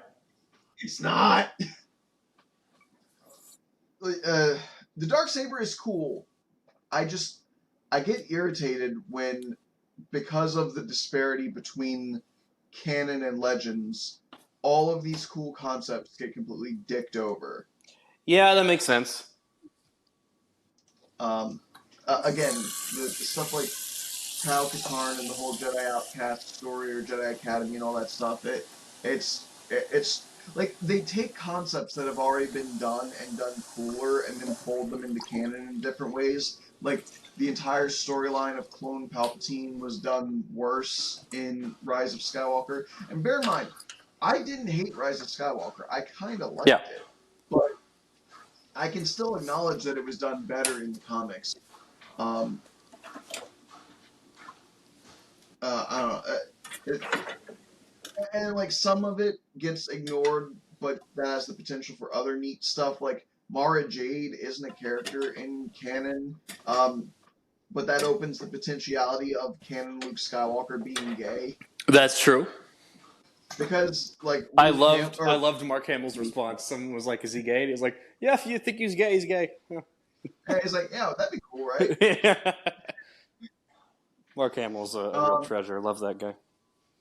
Yeah. So anyway, the point is he had a couple of baseball bats that he could disintegrate people with when he hit them with That's it. really cool. I never knew that about black lightsabers. I played with the black lightsabers and I don't remember that happening, and so I'm really confused why I don't remember that. But I do remember that being. I do remember they looked really fucking cool, and then I was super excited when I saw one in a TV show, and I got freaked out when the darksaber showed up for the first time because I was like, I've been playing with black lightsabers. Yeah, like when I Google black lightsaber disintegration, I get a post from 12 years ago about Force Unleashed 2 that's like, where can I find the other black lightsaber gem? And someone's like, to get the second black disintegration crystal by getting gold medal in the Scout Trooper challenge. Okay.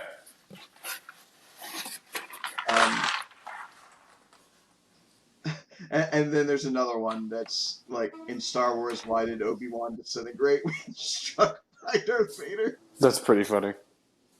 Which it is funny. It's one of those things where if you watch that first Star Wars movie, some things you just kind of got to be like, they didn't come up with the full story yet. It's fine. Yeah. Why did he like vanish out of his clothes, and why did that one guy's arm have blood?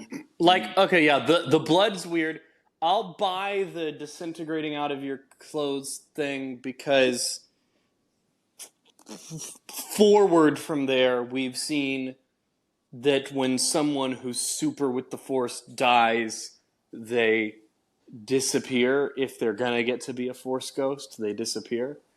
Although we didn't see Qui-Gon disappear. So actually the real question is, why didn't Qui-Gon disappear?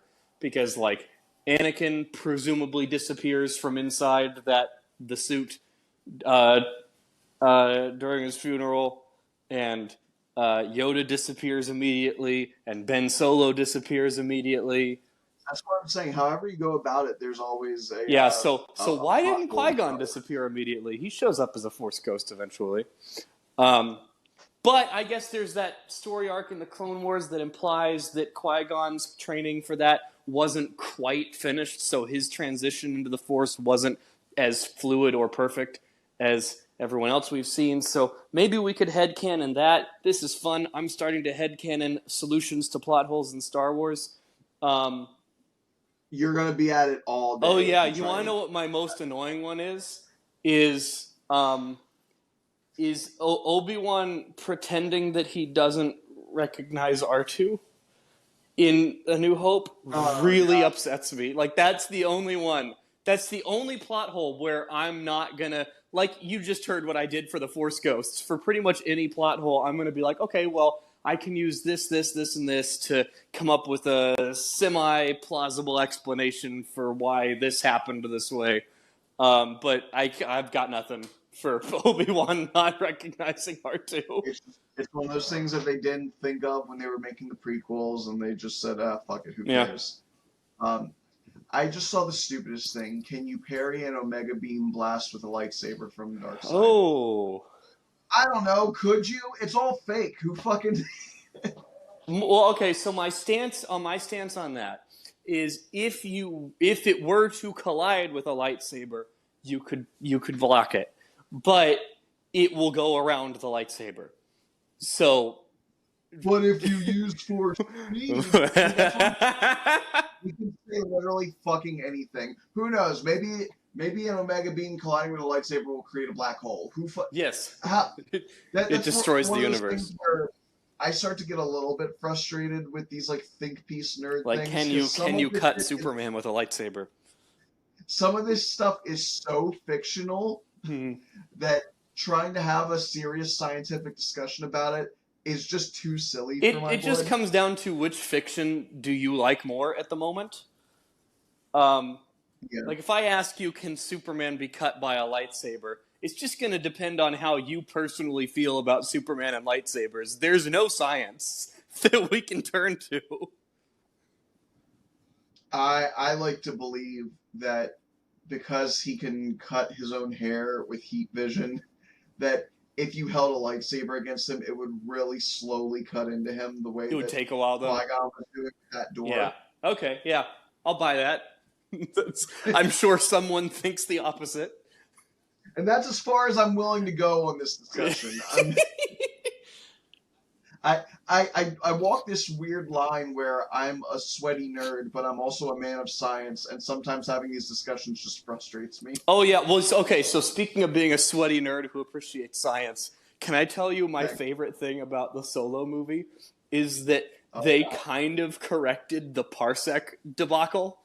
Because yeah, I know. I fucking love that so much that they changed it because it has always been annoying that there are several instances of Star Wars of someone saying the word parsec correctly, except for the time that Han Solo referred to the Kessel Run. The first time they mention parsecs, they use it incorrectly.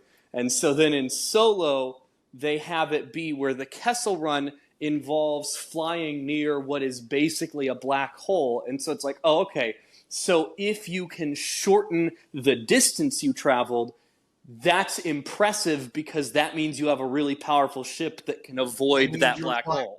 To a black hole and being riskier. And yeah, and it's like, okay, so if your ship can do it in fewer parsecs, you have a really powerful ship. And I'm like, okay, they got me. That was good. I appreciate that.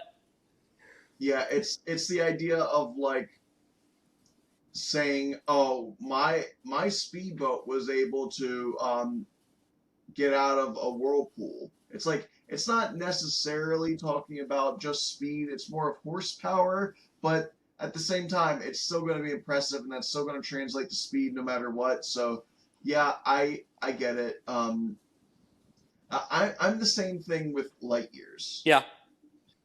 In Pokemon. Oh, do they use it as time a lot? No, not a lot, but specifically in the original games, Pokemon Red and Blue, or Red and Green if you're Japanese, or weeaboo. But when you go to the Pewter City Gym, okay, gyms will have the gym leader, but before them, there's usually a bunch of trainers. Yeah. The Pewter City Gym is the first gym in the first game, so it's only got... Is it 1 or 2? I think it's 2. I think there's 2 trainers in the Pewter City Gym. And when you beat one of them, they said you may have been able to beat me, but you're still light years from being able to beat... Oh, no, oh wait, no, hang on. I remember, actually they make fun of themselves for it. I forgot. So when you go to fight that guy, his before the battle quote is... even if you beat me, you're still light years from being able to beat Brock. And when you beat him, he goes, wait, light years is a measurement of distance, not Oh, time. that's funny. So never mind. I misremembered how But you that know what? went. I wouldn't have even been phased by the first use of that because that is an ambiguous usage. If I say you are But it's light not years away because from you're. being able to do this thing, It's not because you're in the same room as Brock. well, yeah, but like I could picture where it's like, dude, you're still miles away from being able to do that. Like, like if you're just using it as a hypothetical measure of your abilities, I could picture distance being used in that situation. So I would give them a pass on that. But I like that they caught themselves on the time thing. That's pretty funny. No, yeah, because it's one of those things where people hear light years and they're like, "Oh, years, so it's Yeah, time." It's like, no, it's how far light can travel in a yeah. year. I always Um, wonder if people think that light year means time. How much time do they think it is? That always intrigues me. I'm just well, curious. technically, there is a relativity um, thing where the faster you travel, the closer you approach to light Hmm. speed, the more time distorts Yeah, around you. Actually, hey, fun light speed thing. So I used to read a lot of choose your own adventure books, cool. and there was a book that was like a sci-fi thing where you were on a spaceship and you were trying to fight aliens and stuff. And I remember one of the bad ends. If you make the wrong decision, you flip to a page and it tells you you fucking died and you have to go back. Mm. Um, there was one where it was like you're on the hull of the ship outside as it's flying at light speed, and you are in a spacesuit and you have a laser gun, Yeah. and there's an alien on the hull with you. And the choice I made was to try and shoot the alien with the laser gun. And so what happens is the laser came out, started going towards the alien, then curved and went to the right Hmm. because you're traveling at light speed. So a beam of light is moving at the same speed, so it would start to drift the other way. That's pretty cool. I Um, like that. and it shoots into like a fuel cell nearby and explodes, and you fucking die. That's pretty funny.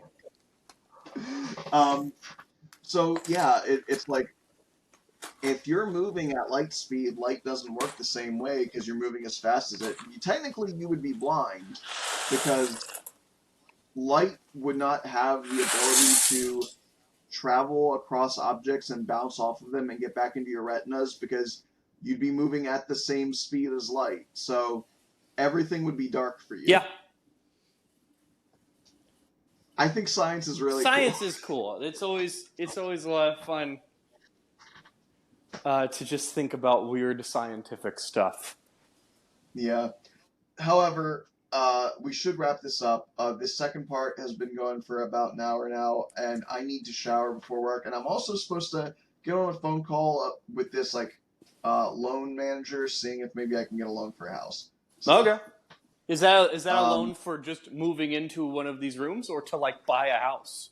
literally anywhere. If he tells me I can afford to live literally anywhere with the loan that I can get with my credit, then I'll be like, sure, I'll go there. Nice.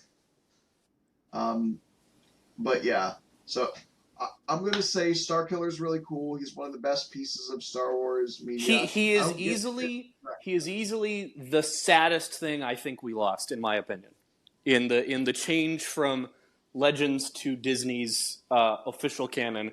I am most sad about losing Starkiller. I agree. Um, I think there's a lot of cool stuff in Star Wars Legends that should not be completely forgotten. Like that time that Boba Fett was essentially the mentor on a babysitter's club type adventure. Yeah, Like there's an entire series of books where he's just a babysitter for these two fucking kids, and that's really funny. that is funny. Um, did I already tell you about the phobia that book gave me? No, well, is it the glass thing? Okay. No, no, that was some other stuff. No, uh, a book called The Nightmare Machine, where you get hit with whatever effect from this machine, and it essentially traps you in catatonia, but conscious Mhm. catatonia. So what happens is the boy gets hit with it, and his eyes are open and his heart is stopped, and so everyone's like, "Oh, he's dead," but he's awake and he's conscious and he's inside his own mind, basically Oh screaming, God, trying to get himself to tell them that he's awake I and don't alive. like Like, this. and so they start burying him, and Oh he's no. freaking out because he's being buried alive. Yeah, it freaks you the fuck out, right? The Mom, idea can of you pick being me up? trapped inside your body. I hate it. I giving myself the heebie-jeebies. um, I'm going to say, everybody, thank you for listening to this absolutely unhinged This episode. is Like I said, potentially our most off-topic. Like this is so fucking good. We went so long talking about so many things that weren't Starkiller. it's pretty up there in terms of our most crazy episodes, but um, I'm going to have to see how the audio for this turns out because, again, we're doing a new thing. Um, if it works out well, then I'm gonna uninstall Zoom because Zoom can suck my fat cock. I'm so sick of dealing with Zoom's bullshit. Uh, it's I'm sick of all of the internet services ruining themselves because they keep trying to pander to the capitalists and making more money, and as a result, making their service less usable. Fucking, I yearn for 2002 in the wild west of the internet. I mean, was it perfect? No, I definitely saw a man shoot himself in the mouth. But yeah, so it was a lot less safe, but it was more free. And I think something's been lost. But anyway, thank you for listening. I'm still waiting on a Blue Sky uh, email. But I'll tell you what, I've started using Tumblr again because I'm fucking sick of Twitter's bullshit. Yeah,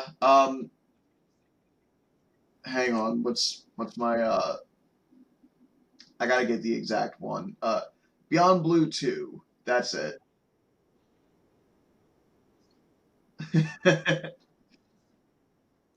Yeah, well, okay, so I had a Tumblr before. I had a Tumblr years ago, and no, I started using Beyond Blue after using Tumblr. But yeah, I've been on a few different social media sites. Tumblr was like my big one in like the early 2010s. Um, and I just kind of stopped using it after I moved up to New York. So trying to get used to it again is weird, especially because a bunch of changes were made since I last left. Oh, I remember why I left. It's because they started banning porn. Yeah, back in like 2015 or something. They like if anybody showed an errant nipple in one of their picture posts, it would like get deleted. And I was like, "Fuck this! I'm gonna find something better." And it, um, I just went without social media for a few years. No, I think I used Facebook for a little while, and what a nightmare that was. And then I went to Twitter. um, I see in the discussion for new social medias now that Twitter sucks dick. People are like, "Have you tried Threads? What about Threads? I will never fucking use Threads." No, bye. No. Well, that and have you seen the data collection shit? It's like people who are simply friends with somebody who uses threads can have their data harvested just through association of the person who has threads agreeing to have all relevant data connected to them harvested. If you know somebody who uses threads, your personal data is at risk. Yeah, it's a big legal loophole type situation, and this is what I'm talking about. I hate the fucking modern internet. It's such a. We need to make a new internet. We made one internet. We can make another one. um, we If another what?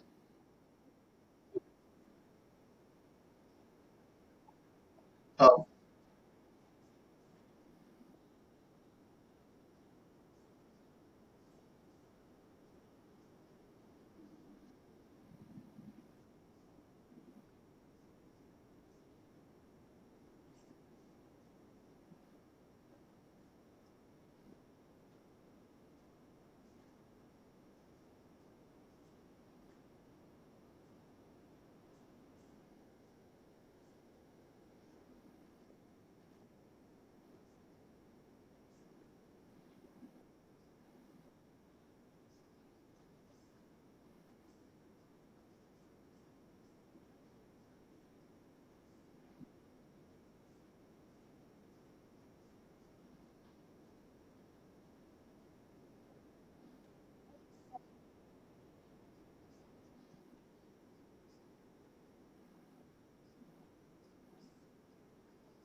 it would just turn everybody's cameras on and shit.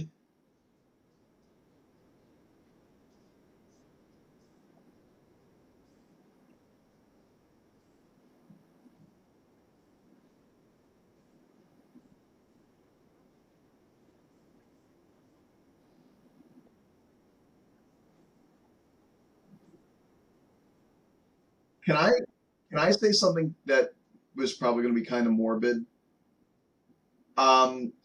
I kind of would like that to happen because I know that remember how I've been like we have surpassed the wage gap from the French Revolution, and the only thing that is keeping us from destroying our current government um, is modern comforts.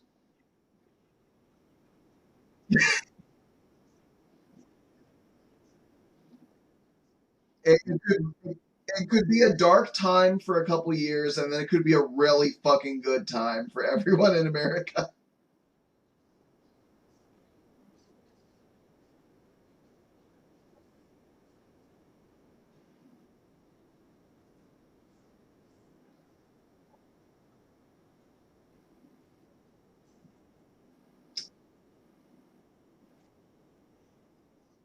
I I'm gonna stop you and say billions wouldn't die because for one, it would be half of the Earth, as you said, and the other well, because the other half of the Earth would also refocus into humanitarian aid for the half that lost power. Like they still have functioning equipment, and they would be able to help start getting something set up again much more quickly than we would by ourselves. But also, there are methods of communication that don't require computer chips and whatnot.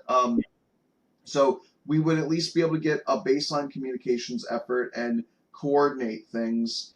And frankly, our if it was our side of the planet with America, we don't have the majority of human life.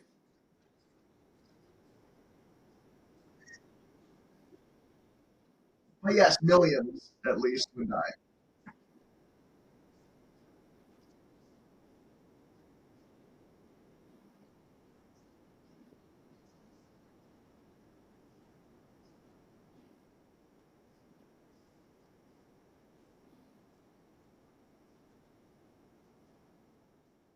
die.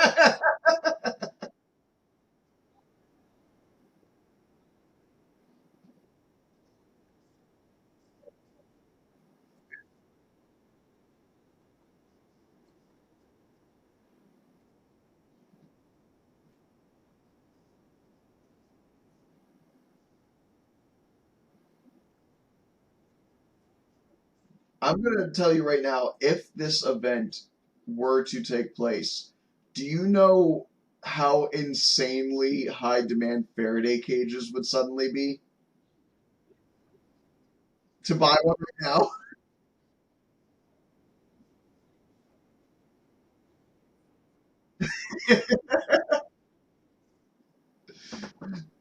I mean, look, like legitimately, like and for those of you who don't know, another science fact before we wrap up: a Faraday cage is a special material mesh that if you surround an electronic device with it, it completely blocks all electromagnetic signal. So if an EMP goes off, something that's within a Faraday cage will be protected from the EMP.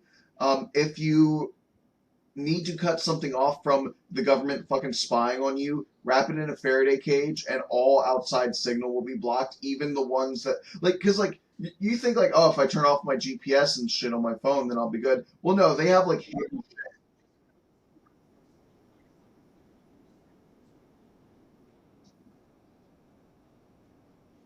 yeah, but yes, if you're ever like, I don't want them listening in on my plans to build a bomb or whatever, you get a Faraday cage.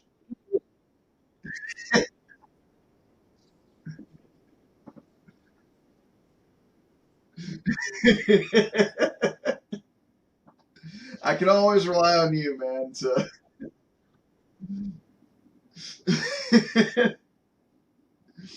um, look, they know what I'm about. They haven't stormed my house yet. I just said I'm all for a bloody revolution. What do they want from me? I'm. Oh my god, I am the spider punk.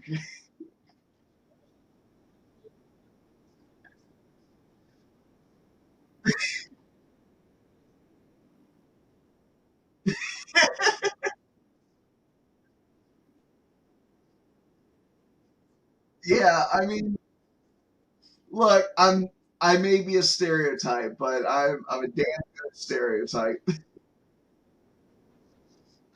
Okay, look, we really do have to wrap this up. So anyway, if you want to follow me on Tumblr instead of on Twitter, I'm currently just at Beyond Blue 2 on Tumblr. Not at, but you know what I mean. I'm Beyond Blue 2 on Tumblr. I might just make a proper Cape Corner account. I don't know. We'll see. I'm still trying to get my like tags and everything, like what I want to see on Tumblr sorted. Because right now I'm just seeing a bunch of Star Wars stuff. I've added like, oh, I'm seeing so much fucking fan art of Across the Spider Verse. Like a ridiculous amount. Like Tumblr hasn't figured out that I don't want to see just 20 posts of Paviter and Hobie being gay. But not that I'm against it, but I just want less. I want more variety. I had to like add My Hero Academia and Power Rangers and stuff. But anyway, I'm still getting that together. But you can follow me on there. Uh, you can join the Cape Corner Discord. Sometimes I'll put on polls and whatnot. Um, I might have to do a poll next week just because I haven't done one in a while.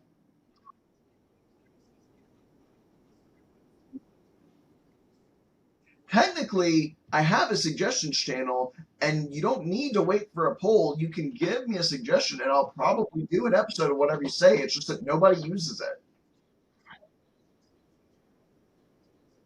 If you want, if you want me to discuss fucking book, if you want the Boku no Pico episode, okay, the fact that you reacted makes me think. Do you know what that is?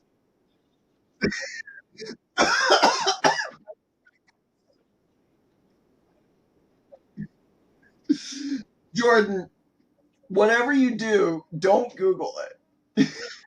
I'll tell you about it later. Um, look, if you trust me on anything in life, just trust me on this. Don't look it up. Um, but if you wanted that, you could suggest it in the Discord. Um, what? Uh, what? Oh, Hall of Pods podcast network. I'm so thrown off now. You,